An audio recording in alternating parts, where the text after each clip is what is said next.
This is Deborah Johnson on finishing projects.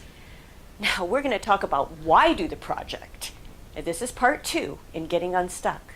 Well, in part 1, you should have identified at least one reason you're not able to finish projects.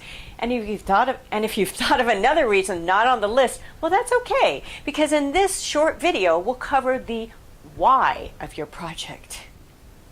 In the following videos, we'll cover the what, the how, and the when of all the steps to complete your project successfully. First, why do the project? Well, this is important to identify because deciding what not to do is just as important as what to do. On one of my college spring breaks, I decided I was going to pick up the violin and learn it. Well, after all, I was already an accomplished pianist, and I had accompanied my sister on many of the major violin literature selections, such as Czardas, the Bach Double, the Saens, and many others. I just love that literature. Well, I was not successful in learning the violin. And why? Well, first of all, I didn't really have a really good reason to learn the violin. It just sounded fun. After 2 weeks of intermittent squeaks, squawks, and sore fingers, I gave up. Well, did I waste my time? Probably. But it didn't seem to matter as much as it would at this point in my life.